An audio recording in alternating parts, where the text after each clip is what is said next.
الذين طغوا في البلاد فأكثروا فيها الفساد فصب عليهم ربك صوت عذاب إن ربك لبالمرصاد فأما الإنسان إذا ما ابتلاه ربه فأكرمه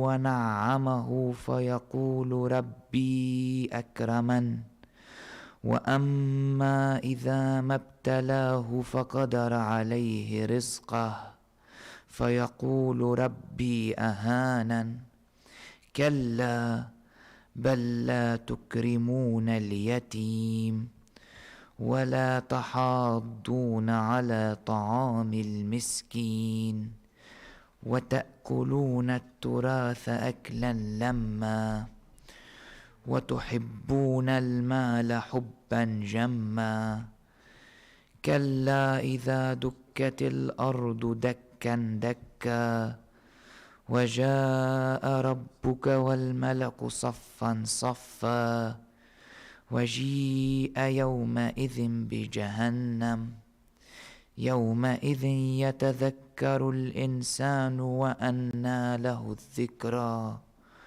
يقول يا ليتني قدمت لحياتي فيومئذ لا يعذب عذابه أحد ولا يوثق وثاقه أحد يا أيتها النفس المطمئنة ارجعي إلى ربك راضية مرضية فادخلي في عبادي وادخلي جنتي بسم الله الرحمن الرحيم إنا أنزلناه في ليلة القدر وما أدراك ما ليلة القدر ليلة القدر خير من 1000 شهر تنزل الملائكة والروح فيها بإذن ربهم من كل أمر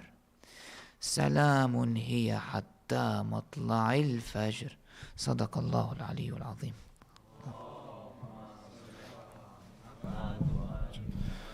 Assalamu alaikum everyone. As the program announced, tonight is the night of the 22nd for Ayatollah Sistani followers and the like, the night of the 23rd for Ayatollah Khamenei followers and like. We're going to have long amal after the iftar, inshallah.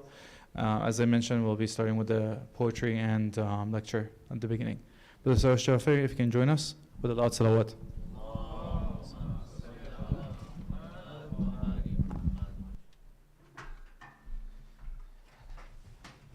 With a loud salawat, please move forward.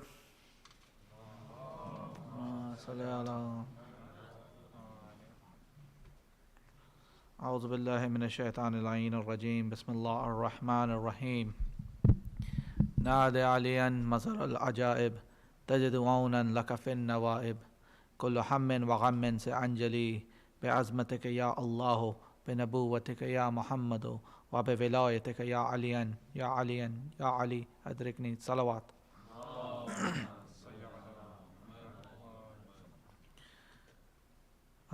This piece I actually just wrote, as a matter of fact, after Laylatul Qadr last night. It's titled The Four Quadrant Ode to Amir al-Mu'mineen. Indeed, the very pillar of guidance has collapsed. With a fatal and swift strike, Ibn Muljam has rendered us all yatim.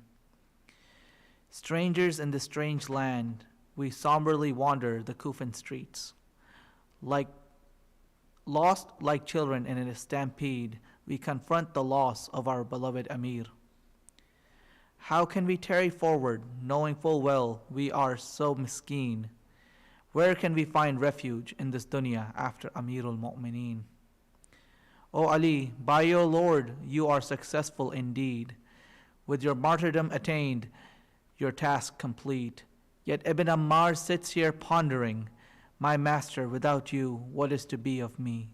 Salawat ala Muhammad wa ali Muhammad. Thank you, Brother Suresh, for the beautiful poem and the beautiful recitation. Brother Asghar Ali, inshallah, for Urdu. Salawat.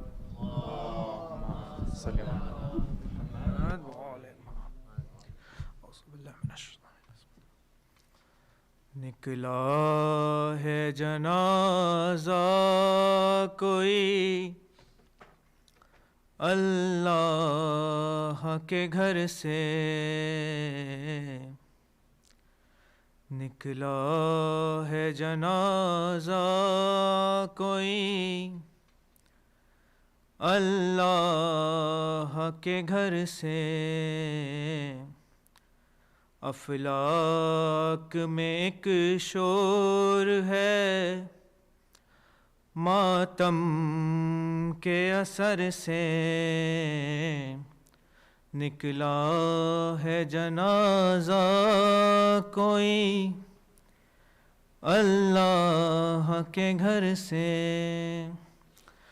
افسوس کے مسجد میں نمازی گیا مارا،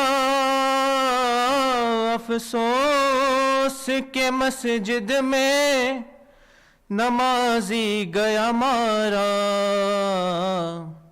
کچھ کم نہیں یہ حشر قیامت کے اثر سے، نکلا ہے جنازہ کوئی اللہ کے گھر سے، شبیر کو یاد آ گئی خود اپنی سکینہ، یاد آ گئی شبیر کو خود اپنی سکینہ، زینب کو ہٹایا گیا جب لاش پدر سے، نکلا ہے جنازہ کوئی اللہ کے گھر سے، عباس ذرا زینب مضطر سے خبردار، عباس ذرا زینب مضطر سے خبردار، فریاد میں ہٹ جائے نا چادر کہیں سر سے،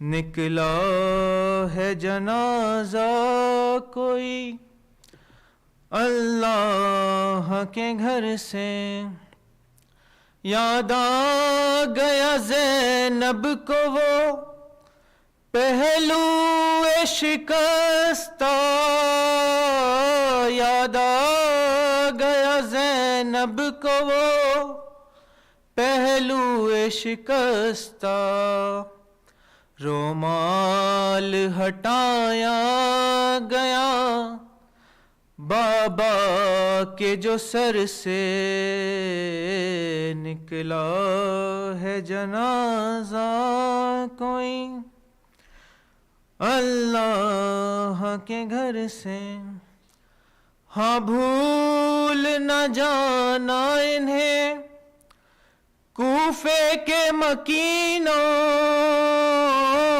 ہاں بھول نہ جانا انہیں کوفے کے مکینوں، گزریں گی یہ شہزادیاں اس راہ گزر سے، نکلا ہے جنازہ کوئی اللہ کے گھر سے، زینب سے یہ کہہ دو کہ وہ دل کھول کے روئے،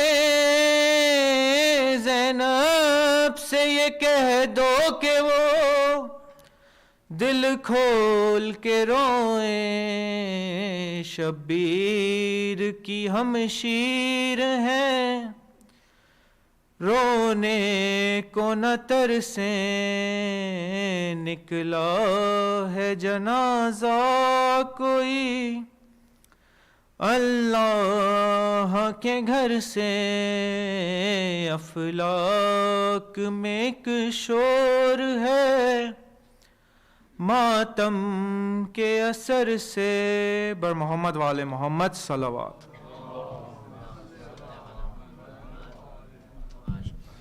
Thank you for the beautiful recitation. As we're continuing into the nights and the Majlis of Imam Ali, this is, today was the last day in the Shahada of Imam Ali, and we're going to be having lecture followed by a short latmiya and then prayer. Please, with loud salawat, invite Shaykh Rizwan to the member, inshallah.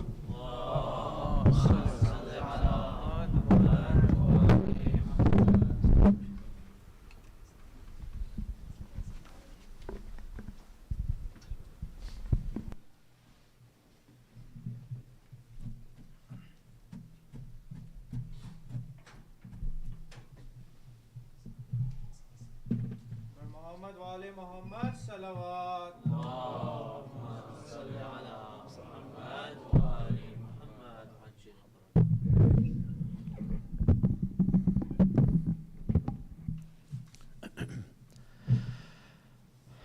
أعوذ بالله من الشيطان الرجيم بسم الله الرحمن الرحيم الحمد لله رب العالمين والصلاة والسلام على أشرف الأنبياء والمرسلين حبيب إله العالمين أبي القاسم المصطفى محمد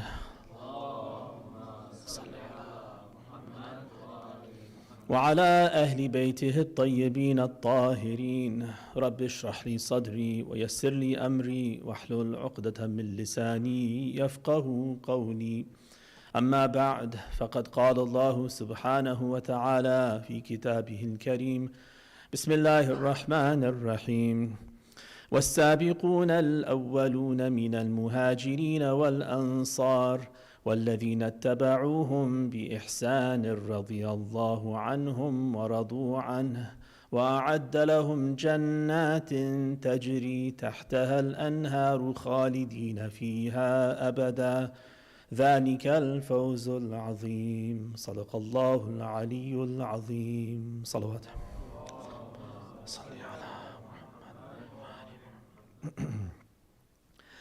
We have been discussing each night one of the companions of the Prophet or the Imams, taking inspiration from this verse from Surah At-Tawbah, verse number 100, where Allah is praising those early companions who joined with the ma'sum of their time, the Prophet or the Imam, well, the Prophet in the verse of the Quran, but it goes for the Imams as well, who followed them, who obeyed them, and we want to see how we can find inspiration for ourselves, that we can learn to be good followers. The ma'sum himself or herself is, of course, a role model, a paragon of virtue. But these companions were their first students and their supporters, and that is what we aspire to be. We don't aspire to be the ma'sum, we aspire to be the follower of the ma'sum. And so these are our guides and our role models. Tonight I'd like to focus on a figure that no doubt is familiar to you by name. It's Abdullah bin Abbas.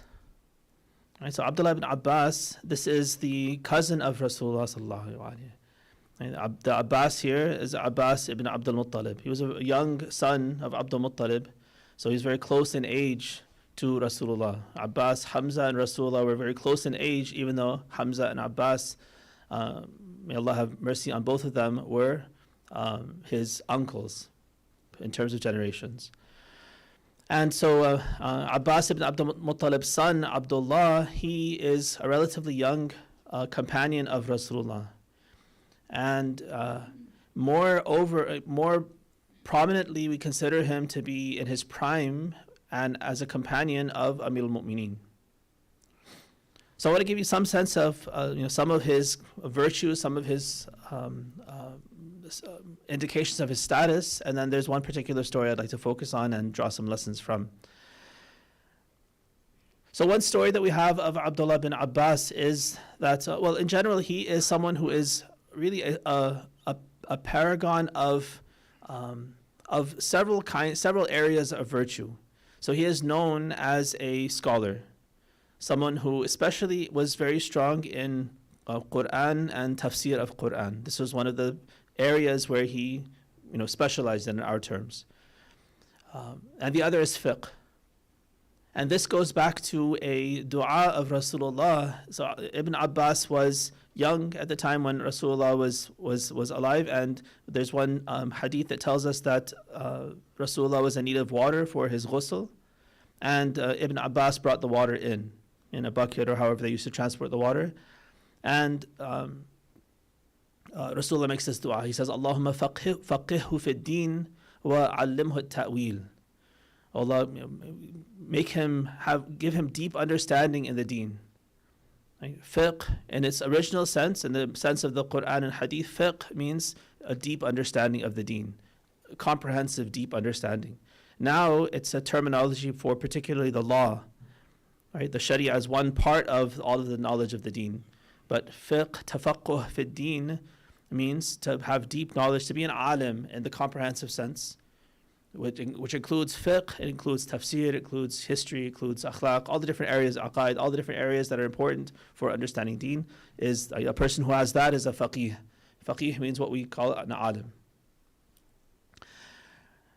So he prays, give him deep knowledge in the deen, particularly the fiqh of it, and allimhu at-ta'wil, give him knowledge of the meaning of the Quran, the tafsir, ta'wil of the Quran. So these are two places where he thrived by barakah of the Prophet's dua for him, and then of course his own efforts and the tutelage that he received from Amir al-Mu'mineen. But like with many of the companions, he was not one-dimensional. He was great in his learning and his efforts to learn and then to teach. So you'll see that in books of tafsir in particular, Sunni and Shi'i, so many ahadith about Quran will be related from, on the authority of Abdullah bin Abbas. So he's an incredible source for hadith. And this is, of course, it doesn't stop with him. He is narrating on authority of Amir al-Mu'mineen. So Ibn Abbas's knowledge is the knowledge of Amir al-Mu'mineen. And, of course, the Prophet. Imam Ali is the student of the Prophet.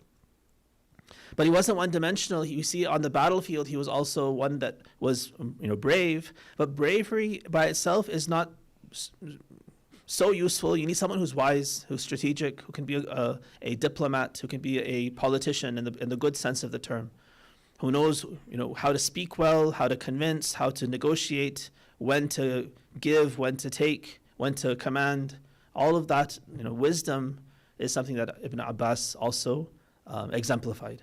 So in that way, he was similar to Malik al-Ashtar, having those two very, very strong abilities, really being a comprehensive kind of a person that Imam Ali could rely on. And so we see, for instance, in the Hakamiyya. The Hakamiyya, is that a term that's familiar to you? The Hakamiyya or Tahkim, this is the arbitration in the what brings the Battle of Siffin to a halt was Muawiyah, Amr ibn As's idea, and then Muawiyah's execution of the idea of raising the Quran on spears and saying, let's submit to the judgment of the Quran, the arbitration based on the Quran. And some of the soldiers of Imam Ali become fooled by that. They say, oh yes, what can be better than the Quran? And they say we should stop and we should, we have to submit to this. Once someone raises the Quran and says, let's submit to the Quran, then we have to stop fighting. How can we fight anymore with someone who wants the Quran? And they are gullible and they give in to this. Imam Ali tries to convince them, show them that this is a trick. Were we fighting for anything but the Quran until now, that we have to suddenly switch our trajectory and do something different now that all of a sudden they're calling to the Quran? If they're calling to the Quran, they should submit to us, because I am the Quran. I am the Quran natiq. It doesn't work. The Khawarij are born, and they even threaten him, turn on him, threaten his life if he doesn't submit. So finally he has to give in. Then he at least tries to do damage control and says, at least let me choose the best person to enter into this arbitration from my behalf. From Muawiyah's side, Amr ibn al-As, this cunning coyote, this kind of wily fox, he comes into the field on Muawiyah's side. And Imam Ali says, Ibn Abbas is my man. Right? So once he's cornered and he's forced to enter into the arbitration against his will, but now in damage control, he says, well, the best person to speak for me that I trust and I know he will represent me faithfully is Abdullah bin Abbas. All right? So again, that gives us a sense of his caliber. It's not accepted. Those same Khawarij that forced him into this position say, no, Ibn Abbas, we don't accept him. Send Abu Musa al-Ash'ari, who's old and he has people who give respect to him, but totally undeserving of that respect. A fool, who's also gullible, who's too full of himself and his own importance to be able to see through Amr ibn As's tricks, and the whole thing ends in fiasco. But again, that just gives us a sense of the fact that Imam Ali, when he needed someone, he looked to Ibn Abbas as the person who could represent him effectively. Generally, in the battle, the commanders of Imam Ali's major forces would be Malik al-Ashtar and Abdullah bin Abbas. Right? So this is the kind of person we're talking about. There's one incident I'll tell you about, and then we'll get to the story that I want to draw some lessons from. This is in the battle of Jamal, leading up to the battle. So you know that Aisha, she has become, in a way, the mascot for Talha, Zubair, Marwan, those people who are instigating against Amir al-Mu'mineen to break their allegiance to him or deny ever having legitimately given their allegiance to him, and now they want to rise up against him, making their base in Basra. So they take Aisha, they convince her, because she was also very much against Imam Ali, always had a grudge against him, against Lady Fatima. And even though she had been the instigator against Uthman, right, she used to call him Nakthal. It was a name of a Jew. And she would use that term as a derogatory term for Uthman, always instigating against him, always complaining about him. So she was one of the ones saying, if anyone's to blame for Uthman's assassination, it's those who either had a hand in killing him or those who instigated the masses, the mobs that had gathered from Egypt and all these different places. They had gathered in Medina, surrounded his house, and they were protesting. We're sick of your nepotism, we're sick of your corruption, your Banu Umayyah, your cousins are everywhere, filling their own pockets with the wealth of the people, just total inefficacy of government. And these are the people, Aisha is one of the people who led to that and encouraged those sentiments. But as soon as he's killed, then they use the assassination of Uthman as a way to now get to Ali, who had been the one who was not for Uthman, not at all supporting him, but definitely not doing anything to help kill him. And just the opposite, he was doing everything to protect him. Sends his own sons into the fray to be the bodyguards, to take water, to make sure that things are safe in the house of Uthman. So he did everything he could there to protect him. But they used this as a ruse to try to fool people and say, we are the avengers of Uthman. And so the same Aisha, who had been an instigator, she becomes really the mascot. Of course, she doesn't fight on the battlefield of Jamal, but she is the mascot. People can rally around her. They can say, al-Mu'mineen is with us in the camel. Right? That's why it's called Waqat Jamal. Right? Because of her camel. So a prominent camel, prominent Hawdaj. Nobody probably saw her at all, but they knew that this camel has al-Mu'mineen Aisha in it. And how can we go wrong? If we're behind Aisha, if she's our leader, then where could we go wrong? So in the lead up to this, when the battle hasn't yet happened, Imam Ali is trying whatever he can to try to de-escalate. He sends Ibn Abbas to Aisha to talk her out of her involvement in this whole thing. And so he goes towards Basra, to the place where she is, some qasr, some castle where she is residing. And Ibn Abbas goes and he seeks permission to enter, and it's denied. Aisha says no. So he pushes the guard aside and walks into the room without permission. And Aisha is up in arms. She's behind, the report says she's behind a curtain or some curtain, so it's not that he sees her, in any compromised, state. But she says, "How dare you? I'm the Prophet's wife, and how can you enter into my room?" And he helps himself. He looks around. There's nothing there. It's a bare room. He finds, a chair, a cushion, a rug, something like that, and he He lays it down for himself. He has a seat in the room, and he says, "I'm here to talk to you. You didn't give me permission. I'm here to talk to you." And she says, she starts to quote Quran for him and tell him that I'm Mu'mineen, I'm this and that, and how can you enter into my room? I'm in my seclusion. I'm wara'i hijab. I'm in behind a curtain. You have no right to do this. Please, let's keep our children with us. Yeah. And recite wa salawat ala Muhammad wa ali Muhammad.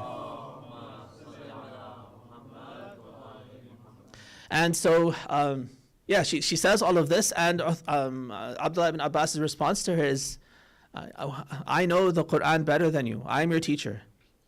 I know Islam and Islamic laws better than you do. I'm the one who has taught you. He says, where was وَقَرْنَ فِي بُيُوتِكُنَّ وَلَا تَبَرَّجْنَ تَبَرُّجَ الْجَاهِلِيَّةِ الْأُولَى? The verse in Surah Al-Ahzab, which is commanding the Nisa'un Nabi, the wives of the Prophet, to stay in your homes. وَقَرْنَ فِي بُيُوتِكُنَّ. Stay in your homes. You're not allowed to go out anymore. Don't display yourselves the way you used to display yourselves in the Jahiliyyah. That's the commandment that you're supposed to follow, because of which you should have stayed in Medina. What are you doing here? The fact that you've left Medina, you left your home, the home of the Prophet where you're supposed to stay, and you've come here, right? You've already violated this rule. If you were in Medina, in your home where Rasulullah is buried, and you were observing the rules of the Quran and the Prophet's instructions to you to stay in your home, then of course I would never violate your home. I would never dare to enter into your apartment without your express permission. But here you have already thrown the first stone. You've already crossed that line, and you have exited your home. This is not your home. This is not where you belong. You belong back in Medina. If you agree, I will take you back. I'll escort you back. You go back home and go where you're supposed to go. And don't be here. So again, that gives you a sense of the kind of presence of mind, the strength of character, the knowledge that he, first of all, is the one that Imam Ali looks to go and do this job. Right? And then he's able to execute it very effectively. Of course, he doesn't convince her. She doesn't leave. You can't force her. He's not going to force. That's not his mandate. It's just to give her the commandment of Amir al-Mu'mineen, not a request, a commandment that as your Khalifa, as a successor to Rasulullah, I command you to obey the rule of the Quran and to return to your home. And she ignores it. And she carries on with her plans and with her conspirators. But that's the kind of person that we're talking about with Abdullah bin Abbas. Now it's true that the Abbasids come from his line. Right?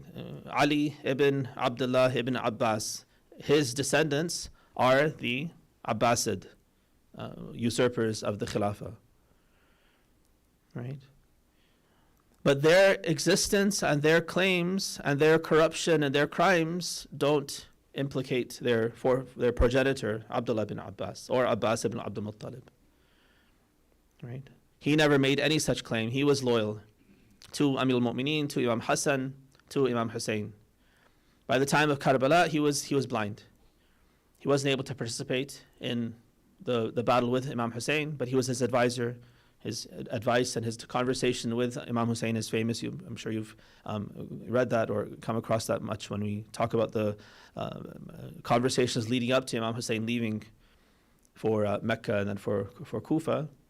One of the conversations that we talk about is Abdullah ibn Abbas's advice to Imam Hussein. So he is an unimpeachable, wonderful, one of those paragons of virtue in scholarship, on the battlefield, as a politician, as a negotiator, as the right hand of Amir al-Mu'mineen. So the story I want to share with you is a story that actually Imam Ja'far ibn Muhammad as-Sadiq alayhi salam narrates for us.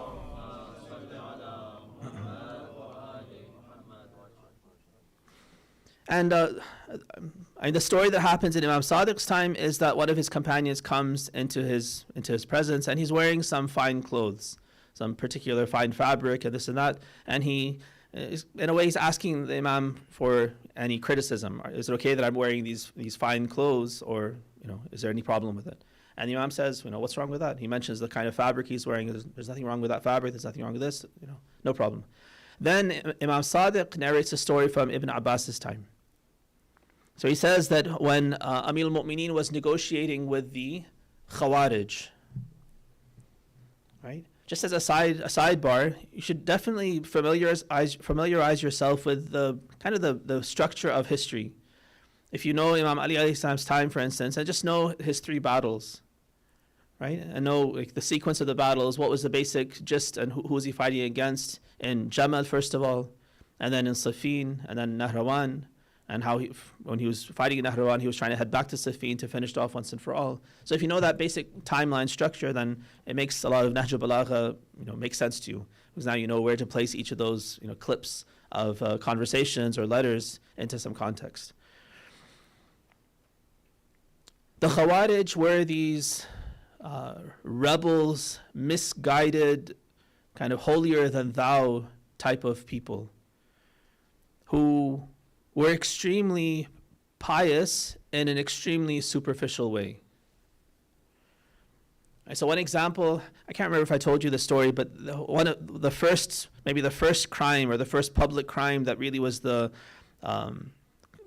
critical point at which time Amir al-Mu'mineen realized that he needs to deal with this severely, was when the Khawarij, they start their commotions and their vandalism and these kinds of things as Imam Ali is trying to gather his troops to go back to Syria to finish off Muawiyah.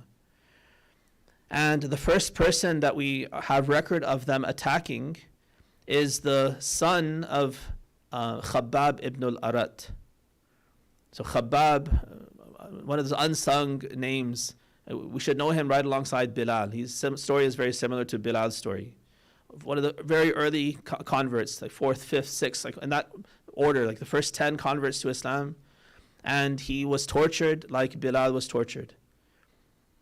And he even burnt, like Bilal was put in the sun on hot sand and the stone was put on him. Khabbab, they would light a fire and then put his face in the fire, lie him down on his back on the hot whatever, rocks or whatever it was. And he bore those scars until his dying day. So he was a loyal companion of Rasulullah, loyal companion of Amir al-Mu'mineen, and he ended up dying. Some reports tell us that he wasn't able to go for Safin because he was sick, and then he died before Imam Ali returned.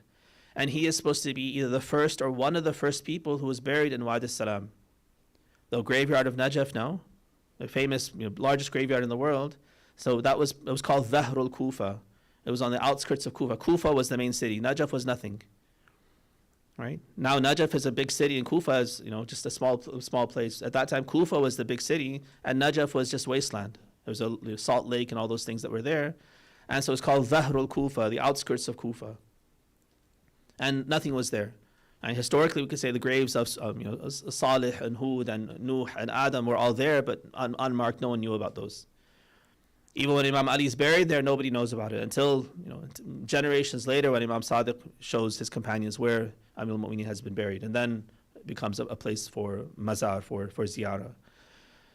But when he returns, he sees that there's some graves, fresh graves, and he asks, who are they? Whose are they? And they say it's Khabbab ibn al-Arat. And so he actually delivers extemporaneously, he delivers a eulogy for Khabbab, which has come into Nahj al-Balagha. He praises Khabbab for his virtues.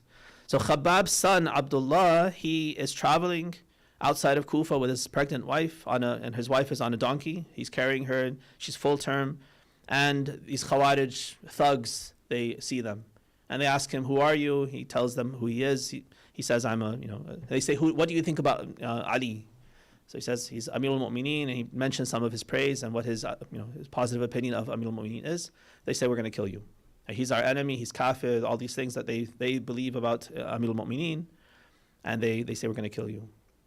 So they kill him, and they cut his wife's belly open, kill the baby, kill her. Very gruesome, terrible. They even, part of the story which shows the paradox that's inherent in the Khawarij mentality is that when they're in that area, they come across a date palm, and there's a date on the ground, and one of them picks up the date and eats it.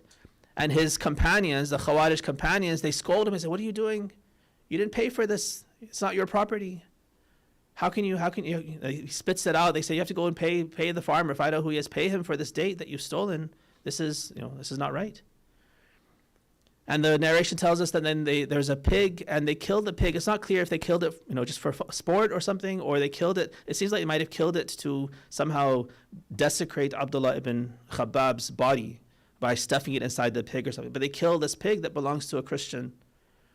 And again, they realize that this is wrong. How can we take the property of somebody and we haven't paid him? So they go and they compensate the Christian owner of the pig for having killed his pig. They do all of this, and then they murder this person, innocent people, husband, wife, and unborn child. And that's not a problem. That's justified. That's perfectly fine.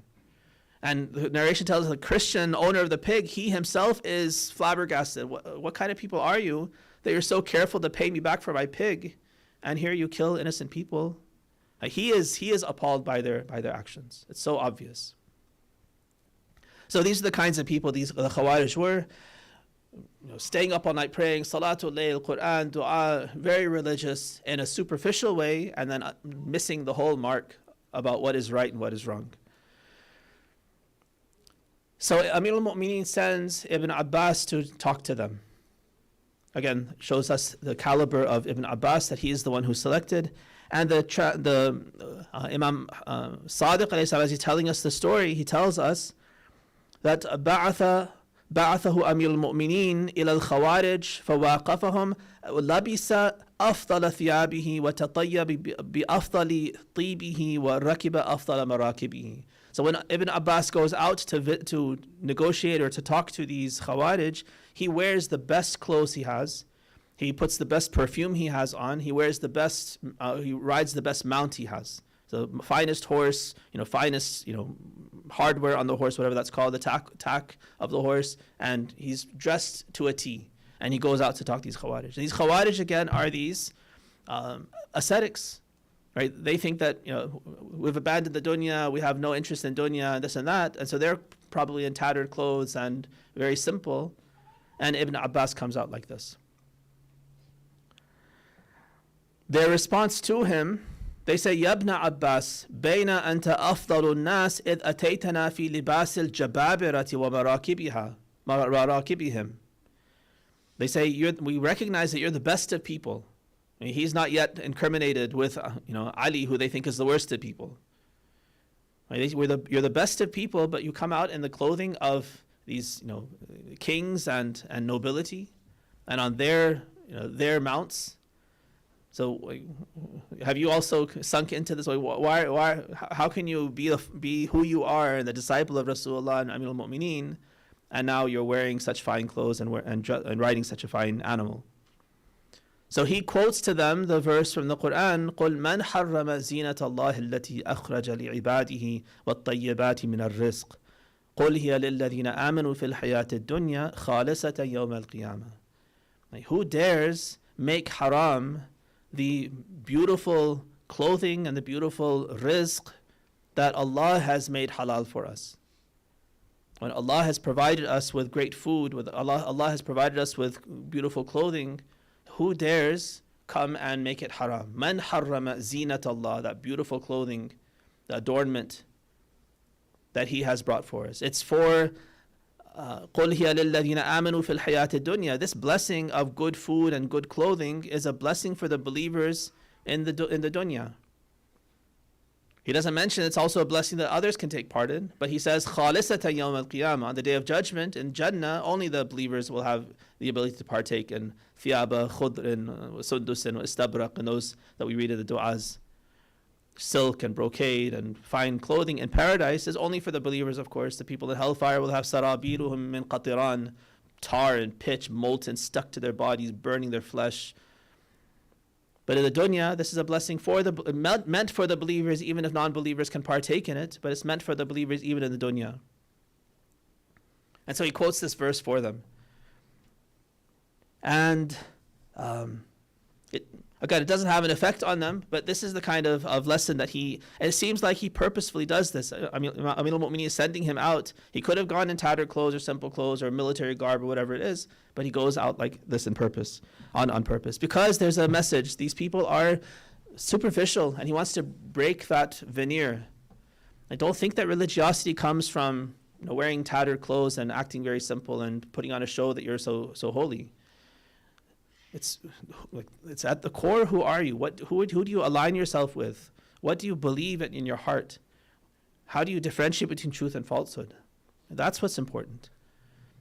The libas, not only is wearing tattered libas not a virtue, in fact it's a blessing that we should avail ourselves of to the extent that we can. All right, recite wa salawat ala Muhammad wa ali Muhammad. So inshallah, there are many lessons from Abdullah ibn Abbas that we can learn in all these different areas that I've mentioned. But this clothing thing, I think, is something that's very useful and very relevant to us. This idea of how we dress and the importance of dress is something that I think often escapes us. And we, especially in the culture that we live in now, think back, 100 years ago, wherever your ancestors were, if they were here in America, or think back 100 years here in America, or wherever your ancestors were, people used to dress in a particular way. Right? Our grandparents and great-grandparents, they would take pride in how they dressed. Certainly in the West, it was like that. If you're traveling, you would dress in your suit and tie and three-piece suit and all these different things. You'd have, you dress very well for traveling, for going to church, for leaving the house. This was standard. And even in Islamic culture, this was the case. Men would wear something on their hat, a turban, a kafiyah, something to cover their hair, their head. They would wear loose garment, and wearing multiple layers was actually something in the Arab world. Even though you think, well, it's very hot, they would probably wear very light things. But actually, the more layers that a person wears, that was more of a sign of dignity, and it was sought after. That you would wear multiple layers. These are like vestiges of that culture. This is, of course, not what I wear on a daily basis. It's a uniform. It's linked to some past culture, but that's been preserved in a time capsule. But there are multiple layers of clothing. But we have in our Sharia and in the guidance of the Ahlul Bayt this concept of libasu shuhra, which is something that we need to be cognizant of. Is that a familiar phrase, libasu shuhra? Now, shuhra in Urdu, Farsi, and even in Arabic, shuhra can mean fame, celebrity. It can have that positive meaning, or that meaning as well. Sometimes positive, sometimes negative. Notoriety or fame for good reasons. But in this context, libasu shuhra, it comes from a prophetic hadith. Right? Rasulullah sallallahu alayhi wa alayhi said,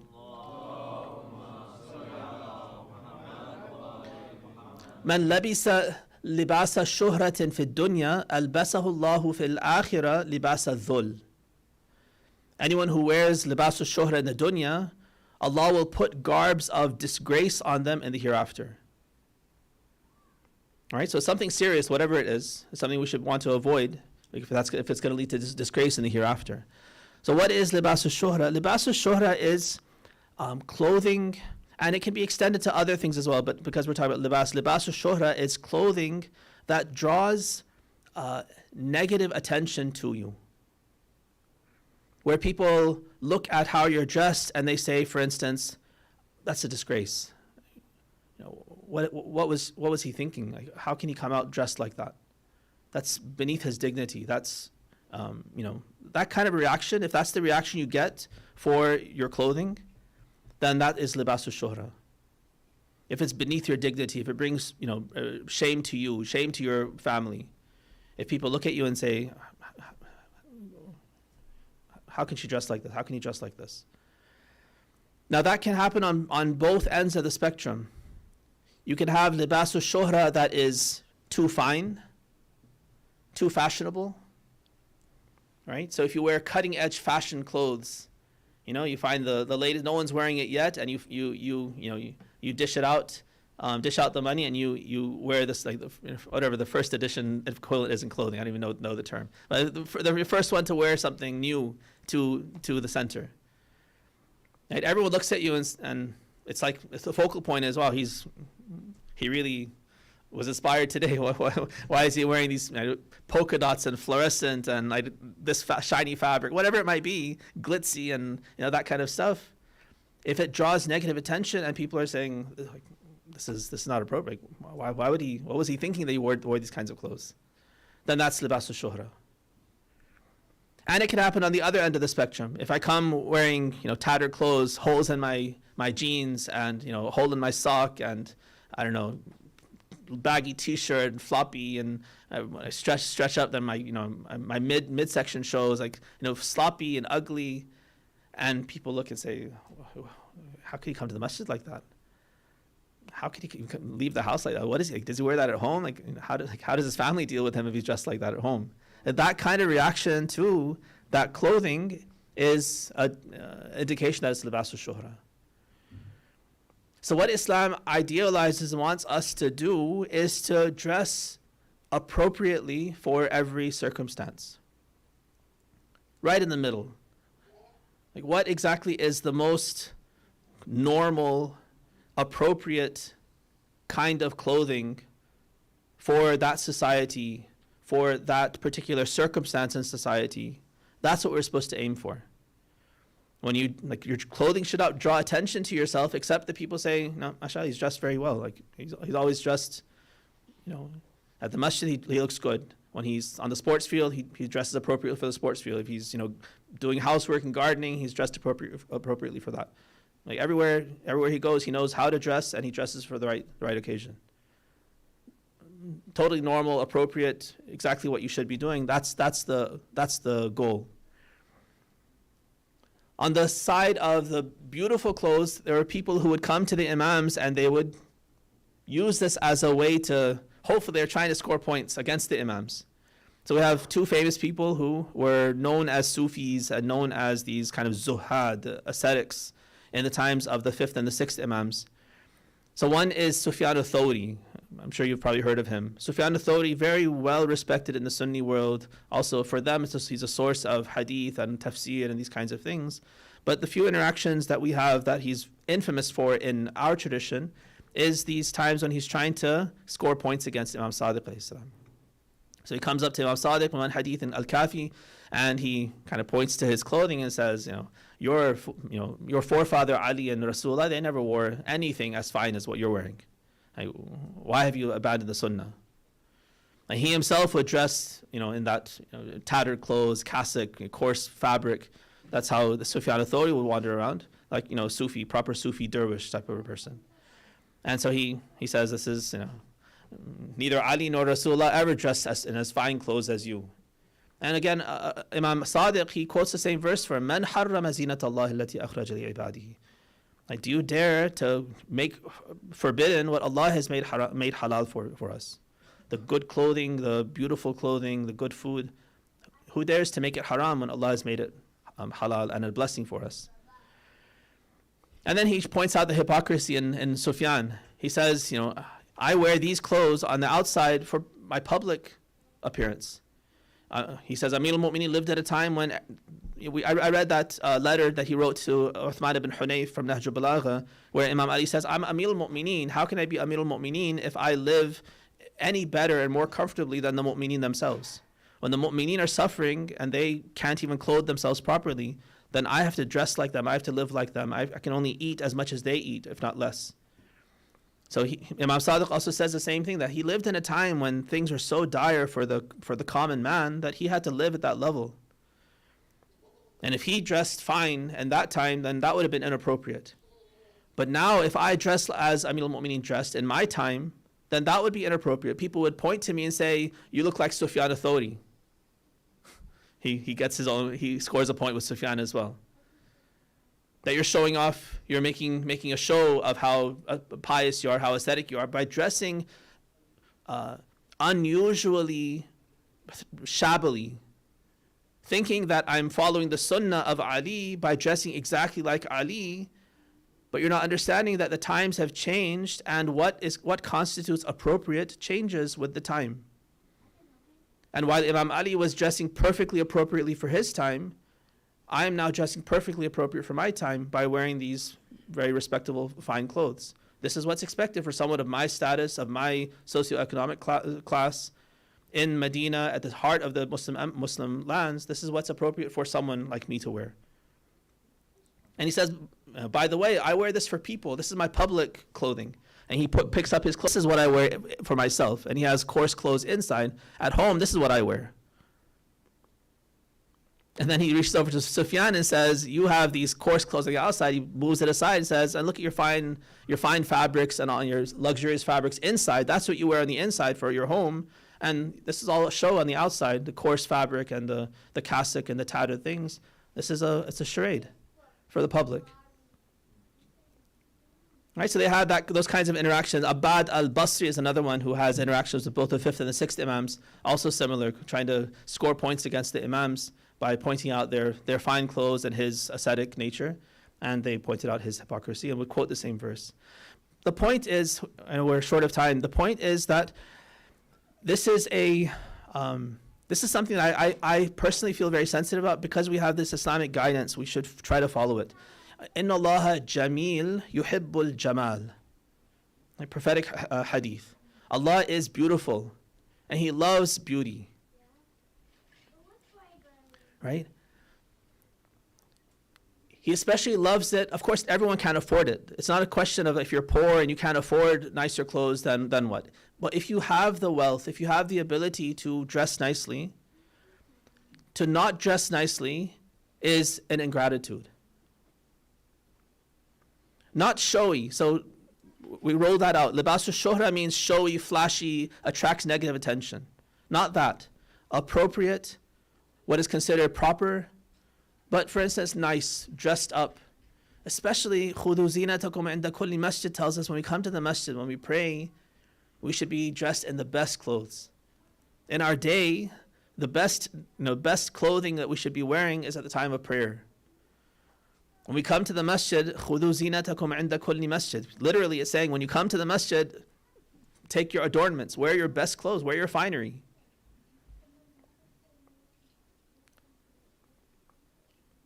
Christians have the right idea. They have their Sunday best, right?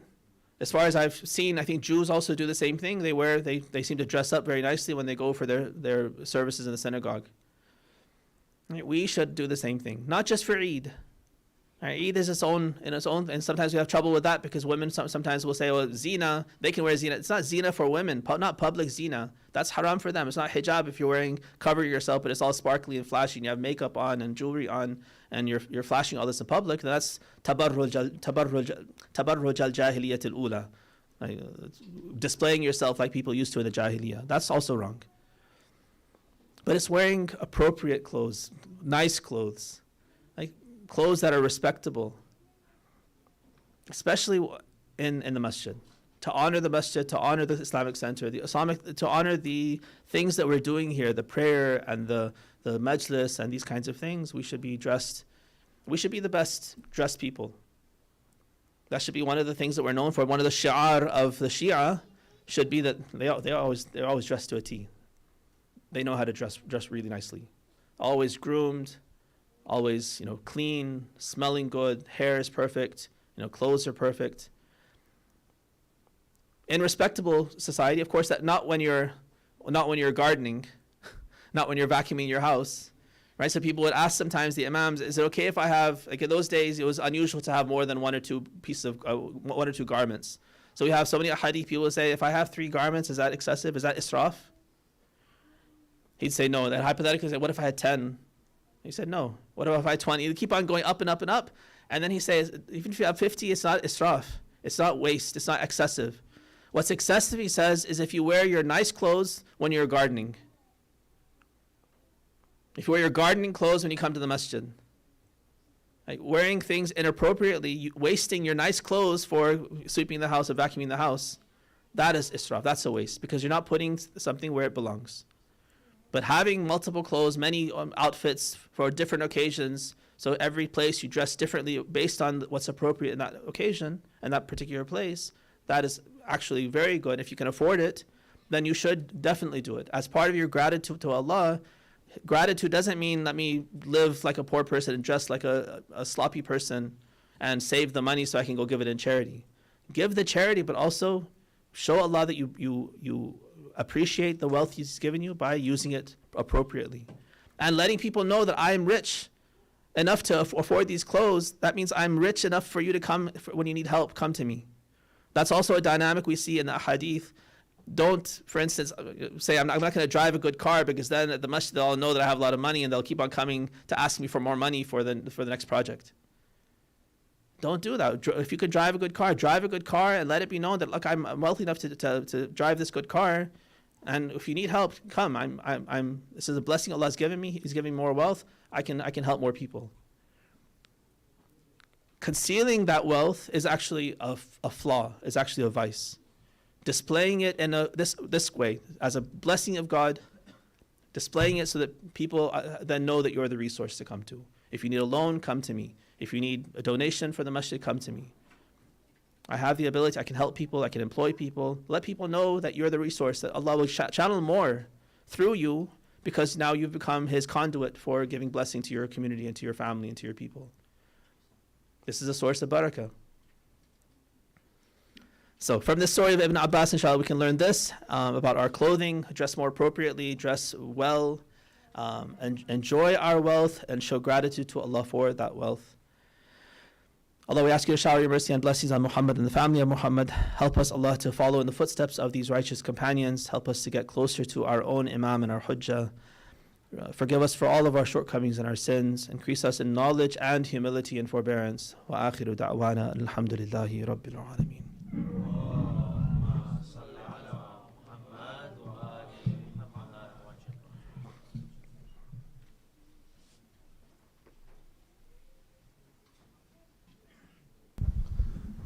Jazakumullah khair.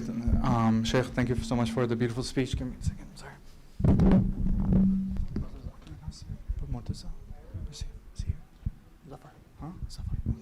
Brother Zafar, if you're here, could you please come to lead the Latmiyah? Ya Hussein. Ya Hussein. Ya Hussein. Ya Hussein. Ya Hussein. Ya Hussein.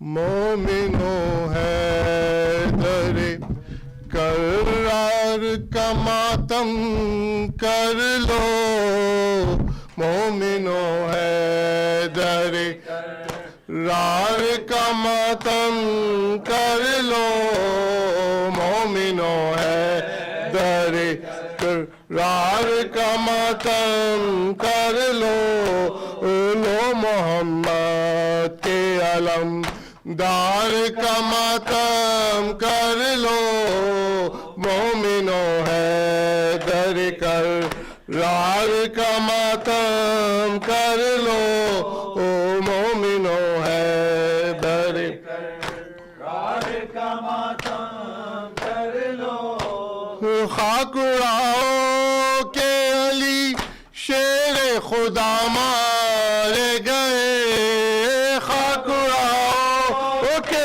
علی شیر خدا مارے گئے بازوئے احمد مختار کا ماتم کر لو مومنو حیدر رار کا ماتم کر لو مومنو حیدر رار کا ماتم کر لو جو کہ پانچوں میں بھی ہے 12 اماموں میں بھی ہے جو کہ پانچوں میں بھی ہے 12 اماموں میں بھی ہے سارے نبیوں کے مدد گار کا ماتم کر لو مومنو حیدر کر رار کا ماتم کر لو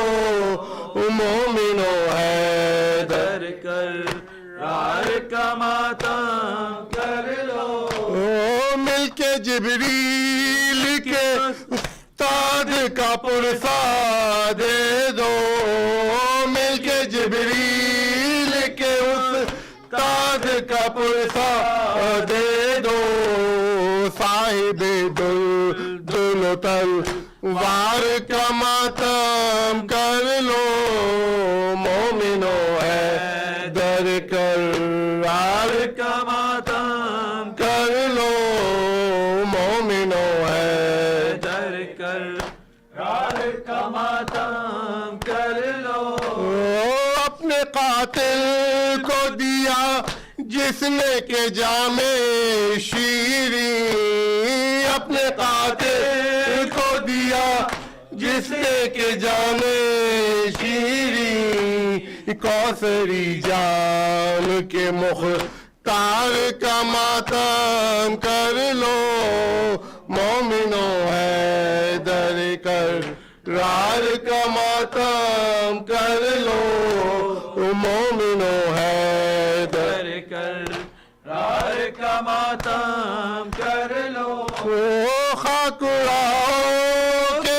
علی شیر خدا مارے گئے خاک اڑاؤ کہ علی شیر خدا مارے گئے بازوئے احمد مختار کا ماتم کر لو مومنو ہے در کرار کا ماتم کر لو مومنو ہے در کرار کا ماتم کر یا علی مولا یا علی مولا یا علی مولا یا علی مولا یا علی مولا اللہم صلی علی محمد وآلہ.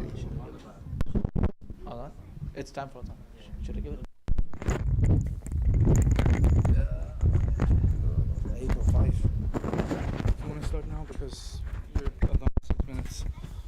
6 minutes? Yeah, I've done 6 minutes.